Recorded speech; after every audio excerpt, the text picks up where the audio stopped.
Jordan Peele's sophomore film received rave reviews coming out of South by Southwest. Does it live up to the hype? Let's talk about it.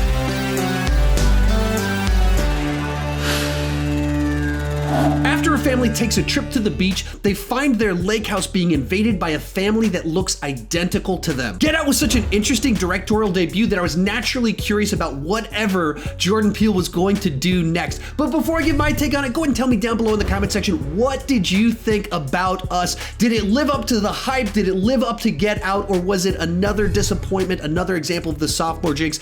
I'd love to have your take on it down below. Let's have a nice, lively, yet respectful conversation about this film that I think is going to be a little bit divisive. With that said, let's get started talking about the good. Probably the best thing about this film was the acting. Lupita Nyong'o in the lead just delivers a very powerful performance where she has to do a lot of different things and play essentially two different versions of herself because of the doppelganger nature of the storyline, and all of it is very potent stuff, and she has to go to some really deep places to bring this out. Also, Winston Duke as her husband demonstrates once again just how versatile of an actor that he is. I first saw him on a show called Person of Interest about 5 years ago, and then he showed up in Black Panther last year, and then we're seeing him again in this film, and he just has a lot of range to what he can do as being the big king. He can be the funny guy, he can be a nerdy guy, and he can be a very creepy guy inside of this film as well. The movie also does have a dark sense of humor kind of sprinkled throughout it, a lot of that coming from Winston Duke and his character's kind of whimsical nature, and then likewise the kind of juxtaposition of a very normal family with these very ridiculous violent scenarios kind of put a little bit of a grin on my face throughout the film. And then you have to talk about Jordan Peele as a director. He has a great ability to create scenarios that build tension inside of the scene. He uses imagery really nicely to kind of draw your attention to something that you need to remember later on in the film, or that will be referenced back many times throughout the film. Likewise, the way he frames shots just has a really nice look to it that gives it that extra little flair to it. But throughout the whole film, there's just little sequences where you feel a sense of tension and you're not really entirely sure where the scene is going, why you're feeling tense, but you know this is not going somewhere good because he builds this great sense of atmosphere throughout the entire film.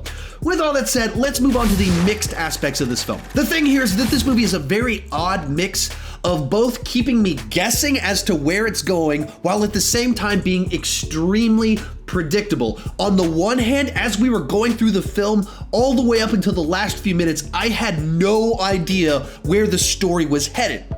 And on the other hand, there's some major plot points, twists, and reveals inside of the film that were telegraphed way far in advance, and everyone I've spoken to is able to guess some of these big plot points. So it's this very strange mix of being unpredictable and very predictable all at once.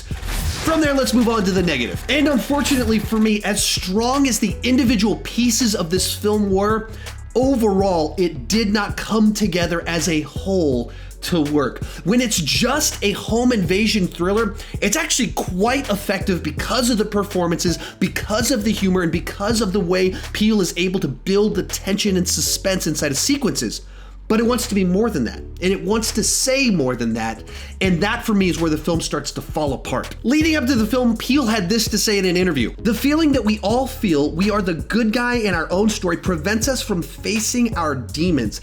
I wanted to make a movie that allows everybody to face their demons in whatever faction you want to put this movie through the prism of." So I can kind of see where he's coming from on this one, because naturally this nature of the story has people facing their evil doppelgangers, and so you can see where there's elements of that and visualizing that inner struggle that we have with our own personal demons. But he continues on and also says this: "But as a starting point, the United States and our xenophobia was the front and center idea to grapple with." Now I read that and I thought, wait, what? I'm not sure how that one applies to the story that he just told. And so you just kind of go through the quotes and the obvious interpretation of this film. This movie's about facing our demons. It's about facing our past. It's about facing our deceptions. It's about American fear. It's about the American underclass. I guess I didn't get it. I mean, I can see the references. I can understand where the connections were being drawn, but I didn't get any new insight, understanding, or perspective on any of those things. So the end result for me was 2 acts of a very good home invasion film and a third act that just crumbled when it started trying to give answers and meaning. As we go into the third act and you start understanding what's really going on, it didn't start making me think about my own inner demons or America and the way we function. I just started thinking to myself, this doesn't make any sense.